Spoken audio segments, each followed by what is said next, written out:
बिस्मिल्लाहिर्रहमानिर्रहीम। हम एब्डोमेन के एमसीक्यूज़ को कर रहे थे, तो सबसे पहले आप वीडियो को फुल साइज़ पे कर लेना और रेज़ोल्यूशन को 480p पे कर लेना ताकि आपको स्टेटमेंट नज़र आ सके। तो हम कौन से एमसीक्यूज़ पे थे? हम असल में लार्ज इंटेस्टाइन की कुछ इंपॉर्टेंट प्रॉपर्टीज़ को पढ़ रहे थे।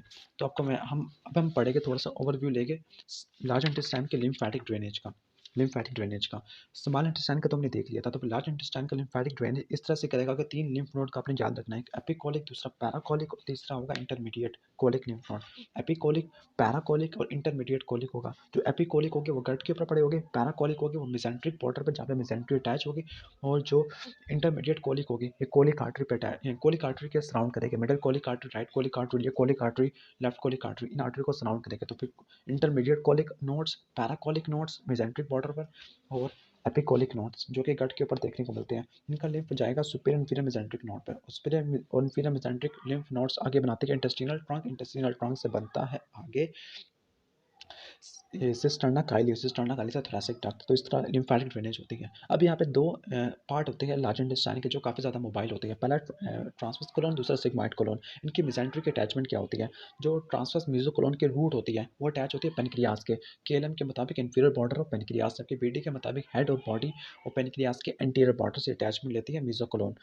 और इसके साथ इसमें कंटेंट क्या होगा? इसमें वही चीज़ें होगी जो ट्रांसवर्स कोलोन को सप्लाई करेगी। Middle colic vessels, nerves, lymphoid और लिम्फेटिक्स और lymph node of transverse colon. जबकि सिग्मॉइड मेसोकोलोन की जो मेसेंट्री है वो वी शेप होती है। वी शेप का मतलब इसके ये उल्टा वी होता है, उल्टा वी होगा। इसके एपेक्स ऊपर की तरफ होगी और इसके दो लिम्ब्स होंगे, एक राइट लिम्ब होगा और एक लेफ्ट लिम्ब होगा। तो इसकी एपेक्स होती है वो लेफ्ट यूरेटर और left common iliac artery, ureter और लेफ्ट कॉमन इलियक आर्टरी के एंटीरियरली हमें देखने को मिलती है। और जो इसके लिम्ब्स होती है स्पेसिफिकली लेफ्ट लिम्ब होता है। Left limb external iliac artery के सराउंड करता होता है, इसके ऊपर पड़ा होता है। लेकिन जो राइट लिम्ब होता है वो सैक्रम के ऊपर जाता हुआ स्पेसिफिकली S3 वर्टिब्रा तक एक्सटेंड करता है। ठीक हो गया? S3 वर्टिब्रा तक राइट लिम्ब एक्सटेंड करता है। लेफ्ट लिम्ब के अंदर क्या होगा? सिग्मॉइड वेसल्स होगी। राइट लिम्ब के अंदर सुपीरियर रेक्टल होगी, क्योंकि रेक्टम को सप्लाई करने वाला है। S3 वर्टिब्रा पे रेक्टम स्टार्ट हो जाएगा, तो superior rectal vessels lymph nodes हो जाएगी। ठीक हो गया? तो ये राइट लिम्ब और लेफ्ट लिम्ब के कंटेंट आपको बता दिए। असेंडिंग कोलन और डिसेंडिंग कोलन के लैटरली आपको दो फोर्स नजर आती है या डिप्रेशन नजर आती है या रिसेसिस, उनको बोलते हैं पैराकोलिक अटल। राइट यानी असेंडिंग के लिए होगा राइट पैराकोलिक अटल, डिसेंडिंग वाले के लिए लेफ्ट पैराकोलिक अटल। ये डीप वर्टिकल ग्रूव होगा जो पैराइटल पेरिटोनियम से लाइन होगा, लैटरल एस्पेक्ट ऑफ कोलोन और एब्डोमिनल वॉल के दरमियान में देखने को मिलेंगे। तो ये तो हो गया बेसिक ओवरव्यू लार्ज इंटेस्टाइन का। अब हम स्टार्ट करेंगे स्प्लीन को। तो स्प्लीन के कुछ इंपॉर्टेंट प्रॉपर्टीज़ को पढ़ लेते हैं, क्योंकि अगले क्लिनिकल स्प्लीन है। तो स्प्लीन के फंक्शंस क्या क्या होते हैं हमारी बॉडी में? तो पहला फंक्शन होता है स्प्लीन का कि प्रीनेटली ये हिमेटोपोइटिक ऑर्गन है, मतलब ब्लड सेल्स की फॉर्मेशन यहीं पे होती है। दूसरा फंक्शन होगा जो ओल्ड और डैमेज आरबीसी है उनकी डिस्ट्रक्शन कराना, उनकी रिसाइकलिंग कराना। प्लेटलेट्स की भी, तो आरबीसी और प्लेटलेट की रिसाइकलिंग, जो आयरन प्रोड्यूस होगा, ग्लोबिन होगा, उसकी भी रिसाइकलिंग कराना। इसके साथ तीसरा फंक्शन तो हो गया। चौथा फंक्शन ये होगा कि स्प्लीन एक ब्लड रिजर्वायर के तौर पे काम आता है। मतलब अगर हैमरेज हो जाता है, ब्लड लॉस होता है, तो फिर स्प्लीन इसको कंपनसेट कर सकती है। इसके कॉन्ट्रैक्शन की वजह से थोड़ा बहुत ब्लड सिस्टम में सर्कुलेशन में जा सकता है। इसके साथ साथ ये बॉडी डिफेंस में भी पार्टिसिपेट करती है। यहाँ पर इम्यून सिस्टम के cells, specifically white blood cells होते हैं, वो भी आगे इन्फेक्शन को कॉम्बैट करेगा, इन्फेक्शन को खत्म कर देंगे। अब स्प्लीन की बात करते हैं। स्प्लीन जो कि एनाटॉमी का लोकेशन देखा जाए तो स्प्लीन हमें देखने को मिलती है 9th 10th 11th rib, 9th 10th 11th rib के पोस्टीरियरली देखने को मिलती है। और हमें ये इसका जो लॉन्ग एक्सिस है उसका 10th रिब से पैरेलल होता है। मतलब 9वीं 10वीं 11वीं रिब्स इनके पोस्टीरियरली देखने को मिलती है। उनको सेपरेट करने वाला स्ट्रक्चर होगा डायफ्राम होगा, और ये 10th रिब से पैरेलल होगा। इसका स्ट्रक्चर 10th रिब से पैरेलल होगा। स्प्लीन कैसे का उपयोग है? स्प्लीन लेफ्ट हाइपोकॉन्ड्रियम वाले रीजन में होती है। इसके क्या रिलेशंस होते हैं? एंटीरियरली होगा स्टोमक होगा, आगे स्टोमक होगा, पोस्टीरियरली डायफ्राम का पार्ट होगा, डायफ्राम का लेफ्ट पार्ट होगा। डायफ्राम का लेफ्ट पार्ट सेपरेट करेगा, उसको प्लूरस से सेपरेट करेगा, लंग से सेपरेट करेगा, 9वीं 10वीं 11वीं रिब से सेपरेट करेगा, कोस्टो डायफ्रामेटिक रीसेस से सेपरेट करेगा, जो मिड एक्सिलरी लाइन में एक्सटेंड करती है 10th कोस्टल कार्टिलेज तक। ठीक हो गया? तो ये आपको आना चाहिए। सॉरी 10th रिब तक स्टैंड करती है। स्प्लीन के दो सरफेस होती है, डायफ्रामेटिक सरफेस और वेसरल सरफेस। डायफ्रामेटिक सरफेस कॉन्वेक्स होती है ताकि वो डायफ्राम की कॉन्केविटी को फिट कर सके।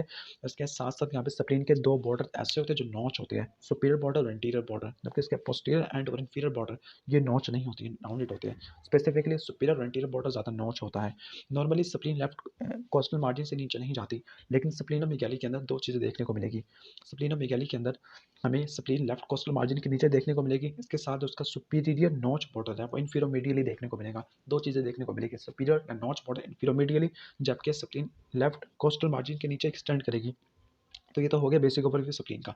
अब यहाँ पे स्प्लीन का एक फाइब्रस कैप्सूल होता है, fibrous capsule dense irregular connective tissue का बनेगा, वो आगे हाइलम पे आके थिकन हो जाता है, इसके साथ ट्राबेकुला निकलती है और ट्राबेकुला इसको डिफरेंट कंपार्टमेंट में डिवाइड कर देते हैं और वो उसका पैरेन्काइमा बनाने के लिए जो ब्लड वेसल्स को कन्वे करते हैं, और जो स्प्लीन का पैरेन्काइमा है उसको बोलते हैं स्प्लीनिक बल्ब। दो लिगामेंट्स ऐसे होते हैं जो स्प्लीन को जोड़ते हैं, posterior wall of stomach specific greater curvature से जोड़ते हैं और लेफ्ट किडनी से जोड़ते हैं, तो वो लिगामेंट होते हैं स्प्लीनोरीनल और gastrosplenic ligament. Gastrosplenic ligament stomach से जोड़ने के लिए, लीनोरीनल लिगामेंट लेफ्ट किडनी से जोड़ने के लिए।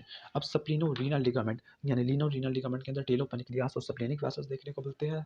गैस्ट्रोस्प्लेनिक लिगामेंट के अंदर स्प्लेनिक आर्टरी की ब्रांच होती है, शॉर्ट गैस्ट्रिक वेसल्स और लेफ्ट गैस्ट्रोमेंटल वेसल्स, ये हमें देखने को मिलती है कहाँ पर, ये गैस्ट्रोस्प्लेनिक लिगामेंट के अंदर देखने को मिलती है। दोनों लिगामेंट एक तो स्टोमक से अटैच होगा, किडनी से अटैच होगा, और ये स्प्लीन में कहाँ पे अटैच होंगे, हाइलम से अटैच होंगे। स्प्लीन में कहाँ पे अटैच होंगे, हाइलम से। इसके साथ एक और लिगामेंट भी देखने को मिलता है, फ्रेनिकोकोलिक लिगामेंट, जो हमने कहा था ये स्प्लीनिक फ्लैक्चर या लेफ्ट कोलिक फ्लैक्चर से अटैच होता है। ये स्प्लीनिक फ्लैक्चर से अटैच होगा और ये डायफ्राम से जोड़ेगा, यानी फ्रेनिको का मतलब डायफ्राम और कोलिक का मतलब लेफ्ट कोलिक फ्रैक्चर, और 11th रिब के ऑपोजिट होगा मिड एक्सिलरी लाइन में। अब स्प्लीन के विसरल सरफेस के ऊपर कुछ इंपॉर्टेंट इंप्रेशन होती है, और 3 इंप्रेशन ग्रोसली हम इसको बोल सकते हैं, कोलिक इंप्रेशन, गैस्ट्रिक एरिया या रीनल एरिया, यानी किडनी इंप्रेशन बनाती है, गैस्ट्रिक इंप्रेशन होता है, और कोलिक यानी कोलोन इंप्रेशन बनाता है। तो पहला जो होगा गैस्ट्रिक इंप्रेशन, गैस्ट्रिक इंप्रेशन का मतलब स्टोमक का इंप्रेशन, स्टोमक का कौन सा पार्ट होता है, वो फंडस वाला पार्ट होता है। तो जो फंडस वाला इंप्रेशन देखने को मिलता है सुपीरियर और इंटरमीडिएट बॉर्डर के दरमियान देखने को मिलता है। रीनल इंप्रेशन दूसरा बताया, ये लेफ्ट किडनी की वजह से होगा, इंफीरियर और इंटरमीडिएट बॉर्डर के दरमियान देखने को मिलता है। Colic impression left colic flexure या स्प्लीनिक फ्लैक्चर की वजह से होगा। ठीक हो गया। और इसके साथ पेनक्रियाटिक इंप्रेशन भी होता है, टेल ऑफ पेनक्रियास, ये हाइलम पे आपको देखने को मिलता है, हाइलम पर। अब स्प्लीन की आर्टेरियल सप्लाई, स्प्लीन की arterial supply tortuous artery splenic artery होती है, जो इलेक्ट्रॉन की सबसे ज़्यादा बड़ी ब्रांचेस होती है। पेनक्रियाटिक ब्रांचेस निकलती है इसमें से, short gastric artery, posterior gastric artery stomach के पीछे से, short gastric artery left gastroomental artery इसके हाइलम से निकलती है। इसके साथ जो स्प्लीन एंटर होती है, सॉरी स्प्लीनिक आर्टरी स्प्लीन के अंदर एंटर होती है हाइलम के जरिए, तो फिर ये 2 ब्रांचेस या फिर 3 ब्रांचेस देती हैं।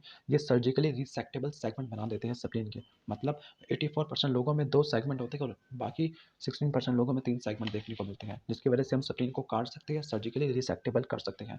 वेनस ड्रेनेज कौन सी होती है, स्प्लेनिक वेन में इंफीरियर मेसेंट्रिक वेन आगे खत्म होती है, फिर सुपीरियर मेसेंट्रिक वेन और splenic vein posterior to the neck of pancreas मिलकर हेपेटिक वाटर वेन बना देती है।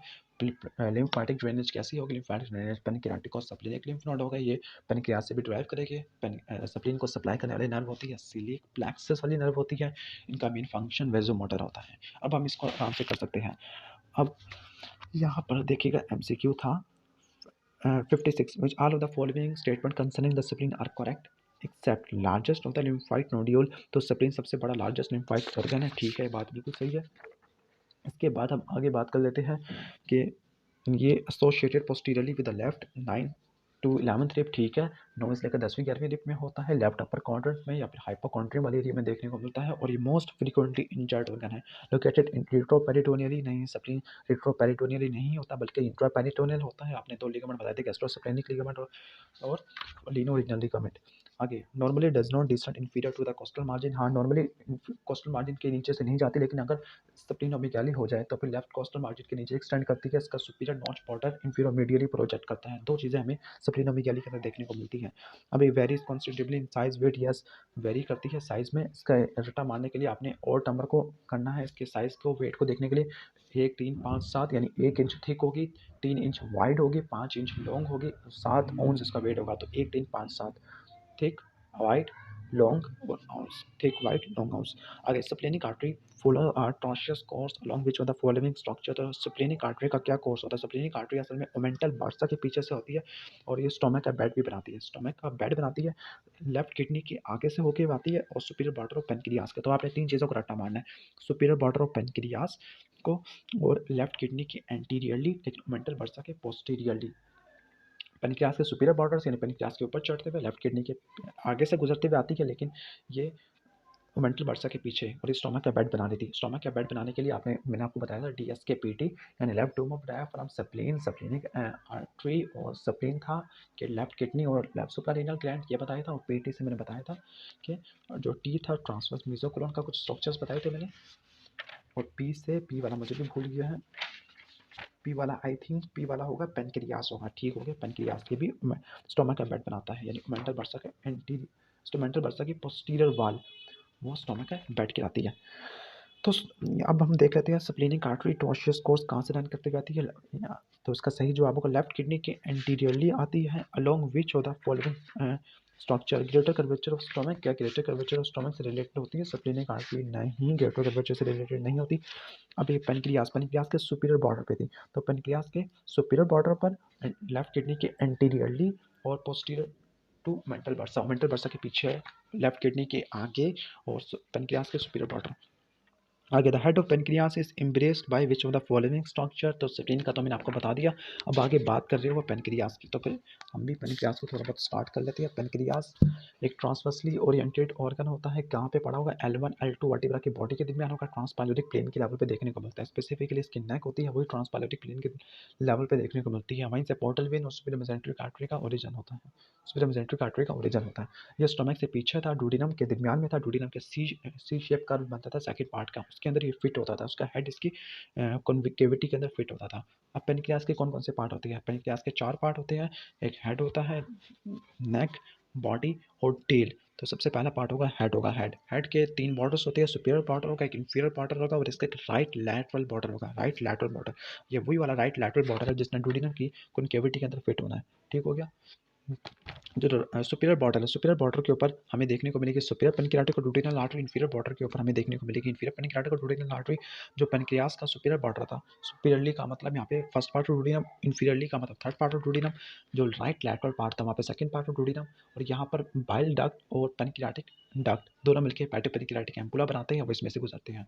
अब इसकी 2 सर्फेस थी, एंटीरियर सर्फेस और पोस्टीरियर सर्फेस, एंटीरियर सर्फेस और पोस्टीरियर सर्फेस। तो एंटीरियर सर्फेस के आगे हमें क्या क्या, यानी एंटीरियरली हमें क्या क्या देखने को मिलेगा, फर्स्ट पार्ट ऑफ डुडिनम, यानी डुडिनम का फर्स्ट पार्ट होगा, ट्रांसवर्स कोलोन होगा और इसके जुजिनम होगा। इसके साथ पोस्टीरियरली पीछे क्या क्या होगा, इंफीरियर वेना क्या होगा, रेनल वेन्स खत्म होने वाली होगी, इसके साथ डायफ्राम पे कुछ करस और बाइल डक्ट। अनकिनेट प्रोसेस के रिलेशन इंपॉर्टेंट है, अनकिनेट प्रोसेस के एंटीरियरली सुपीरियर मेसेंट्रिक वेसल्स और पोस्टीरियरली एब्डोमिनल एओर्टा।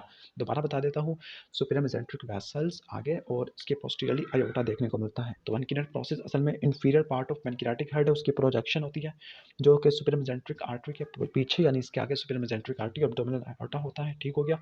और पेनक्रियाटिक हेड के पीछे इंफीरियर वेना क्या हुआ, राइट रीनल आर्टरी वेन और लेफ्ट रीनल, ठीक हो गया, ये देखने को मिलती है। जो बाइल डक्ट होती है, बाइल डक्ट असल में एक ग्रूव को ऑक्यूपाई करती है postero superior surface of head पे, या फिर उसके अंदर ही एक ग्रूव को ऑक्यूपाई करती है, कौन, बाइल डक्ट। दूसरा पार्ट है नेकोपेनक्रियास, नेकोपेनक्रियास ये वो जगह है जहाँ पर सुपीरियर मेसेंट्रिक वेन और इंफीरियर मेसेंट्रिक वेन ने, सॉरी, सुपीरियर मेसेंट्रिक वेन और स्प्लीनिक वेन दोनों ने मिलकर पोर्टल वेन बनानी है। तो हमें इसके पीछे क्या देखने को मिलती है, पोर्टल वेन का ओरिजिन देखने को मिलता है, पोर्टल वेन का ओरिजिन। तो इसके पोस्टीरियरली हमें पोर्टल वेन देखने को मिलेगी। आगे है बॉडी ऑफ पेनक्रियास। अच्छा, जो नेक ऑफ पेनक्रियास था वो हमें सुपीरियर मेसेंट्रिक वेसल्स से कहाँ पे देखने को मिलेगा, सुपीरियर मेसेंट्रिक वेसल्स के लेवल पे देखने को मिलेगा। हेड है, हेड राइट साइड पे होता है, तो फिर हेड सुपीरियर मेसेंट्रिक वेसल्स के राइट साइड पे देखने को मिलता है। बॉडी है, बॉडी सुपीरियर मेसेंट्रिक वेसल्स के लेफ्ट साइड पे देखने को मिलती है, और ये L2 वर्टिब्रा के ऊपर देखने को मिलती है, ठीक हो गया, ट्रांसपैरेंट प्लेन से ऊपर। और हम आगे देख लेते हैं इसकी एंटीरियर सरफेस या पोस्टीरियर सरफेस बॉडी की। तो बॉडी के एंटीरियरली पेरिटोनियम से थोड़ा बहुत कवर होती है और लेजर सैक्स से स्टोमक से रिलेटेड होती है। तो एंटीरियरली पेरिटोनियम से थोड़ा बहुत कवर होगी, पेरिटोनियम से, क्योंकि रेट्रोपेरिटोनियल है। रेट्रोपेरिटोनियल का मतलब एंटीरियरली तो पेरिटोनियम होगा लेकिन पोस्टीरियरली कोई पेरिटोनियम नहीं होगा। और इसके साथ ये ओमेंटल बर्सा का फ्लोर बनाती है और स्टोमक का बेड बनाती है। स्टोमक का बेड मैंने आपको बताया था, इस तरह ओमेंटल बर्सा का क्या बनाएगी, फ्लोर बनाएगी। ओमेंटल बर्सा को लेजर सैक भी बोलते हैं और स्टोमक का बेड बनाएगी ओमेंटल बर्सा का। स्टोमक का जो बेड होता है उसको बोलते हैं posterior wall of omental bursa, posterior wall of omental bursa. जो टेल है, टेल वाली लेफ्ट किडनी के पास, लेफ्ट किडनी के सामने से गुजरते हुए आती है स्प्लीनिक वेसल्स और टेलो पेनक्रियास, दोनों एक इंप्रेशन बनाते हैं, दोनों एक लिगामेंट के जरिए जाती है, उसको बोलते हैं spleno renal ligament, spleno renal ligament. 2 duct system होते हैं, मेन पेनक्रियाटिक डक्ट, एसेसिव pancreatic duct. Main pancreatic duct tail से स्टार्ट होती है, पैरेन्काइमा को क्रॉस करने के बाद फाइनली बाइल डक्ट से फ्यूज करने के बाद hepatopancreatic ampulla, ampulla of Vater descending part of duodenum enter होगा at the summit of major duodenal papilla. इसके साथ जो पेनक्रियाटिक डक्ट का स्फिंक्टर होता है, स्फिंक्टर ऑफ बाइल डक्ट जिसको कोलेडिकल स्फिंक्टर होती है, ये दोनों मिलकर कॉमन स्फिंक्टर बनाते हैं, इसको बोलते हैं स्फिंक्टर ऑफ ओडी। वो रिफ्लक्स को प्रिवेंट करता है। ऐसे पेनक्रियाटिक डक्ट ओपन होती है माइनर डुओडेनल पैपिला जो थोड़ा सा सुपीरियरली पड़ा हुआ होता है। आगे आर्टीरियल सप्लाई अगर हेड को सप्लाई करना तो हेड को सप्लाई करने वाली आर्टरी होती है स्प्लेनिक आर्टरी, इससे 5 लेकर 10 ब्रांचेस निकलती है पैनक्रियाटिक ब्रांचेस, जबकि बॉडी और टेल को सप्लाई करने वाली बॉडी नेक बॉडी टेल को सप्लाई करने वाली आर्टरी सुपीरियर पैनक्रियाटिक और ड्यूडिनल आर्टरी, इंफीरियर पैनक्रियाटिक और ड्यूडिनल आर्टरी ये होती है। ठीक हो गया, पैनक्रियाटिक और ड्यूडिनल आर्टरी, इस तरह गैस्ट्रो ड्यूडिनल आर्टरी 3 आर्टरी होती है जो हेड को, मैंने उल्टा बता दिया सॉरी। तो स्प्लेनिक आर्टरी है वो बॉडी को और टेल को सप्लाई करती है, नेक बॉडी टेल को सप्लाई करने वाली आर्टरी स्प्लेनिक आर्टरी, जबकि हेड को सप्लाई करने वाली आर्टरी सुपीरियर इंफीरियर पैनक्रियाटिक और ड्यूडिनल और इसके साथ गैस्ट्रोड्यूडेनल आर्टरी ये हेड को सप्लाई करती है। वेनस ड्रेनेज स्प्लेनिक वेन और आगे पोर्टल वेन बनती है। पैनक्रियाटिक लिम्फ नोड जो स्प्लीन के साथ करती है वो पैनक्रियास का भी करेंगे, पैनक्रियाटिक और स्प्लीनिक लिम्फ नोड होता है, इसका जो नर्व प्लेक्सिस होगा सुपीरियर मेसेंट्रिक प्लेक्सिस होगा। ठीक हो गया, क्योंकि ये ये मिड गट से भी निकलता है और हाइंड गट से भी निकलता है। और इसके जो पैरासिम्पैथेटिक फाइबर है वो सिक्रेटो मोटर होते हैं, लेकिन सिक्रेशन प्राइमरीली कंट्रोल होती है इसकी पैनक्रियाटिक एसिनाई की कंट्रोल होती है सिक्रेटिन और कोलिसिस्टोकाइनिन की वजह से। जो पैरासिम्पैथेटिक होती है वो आइलेट्स ऑफ लैंगरहैंस के सिक्रेशन को कंट्रोल करते हैं। तो ये तो हो गया पैनक्रियास का ब्रीफ सा ओवरव्यू। अब हम इसको देख लेते हैं इसके एमसीक्यूज को। The head of pancreas is embraced by which of the following structure. तो हेड ऑफ द पैनक्रियास में मैंने बताया था कि कौन सा स्ट्रक्चर होगा, इसके राइट लैटरल पर डुओडेनम का सी शेप कर्व होगा, जो असल में इसके सेकंड पार्ट ऑफ डुओडेनम की वजह से बनेगा। और head of pancreas right side पे देखने को मिलता है सुपीरियर मेसेंट्रिक वेसल्स के, right side of superior mesenteric vessels. आगे the head of pancreas rest posteriorly in which of the following structure, के पीछे हमने कहा था कि कौन सा स्ट्रक्चर होगा, तो पीछे स्ट्रक्चर होगा इन्फीरियर वेना क्या बताया था, राइट रीनल आर्टरी और राइट रीनल वेसल्स और लेफ्ट रीनल वेन, यानी राइट साइड की आर्टरी और वेन लेकिन लेफ्ट साइड की रीनल वेन। ठीक हो गया, ये होती है हेड ऑफ पैनक्रियास की। तो फिर यहाँ पे सही ऑप्शन होगा alpha. Posteriorly head of pancreas के दोबारा बता देता हूँ, इन्फीरियर वेना क्या बताया था मैंने, लेफ्ट रीनल वेन और राइट रीनल वेसल्स। आगे 60 the main pancreatic duct and bile duct unite to form which of the following structure. तो ये यूनाइट करके क्या होता स्ट्रक्चर बनाती है हेपाटोपैनक्रियाटिक एम्पुला, हेपाटोपैनक्रियाटिक एम्पुला या फिर ampulla of Vater. 61 round ligament of liver. अभी लीवर के एमसीक्यू आ गए हैं जो इंशाल्लाह नेक्स्ट वीडियो में कवर करेंगे। Thanks for watching this video. अल्लाह हाफिज़।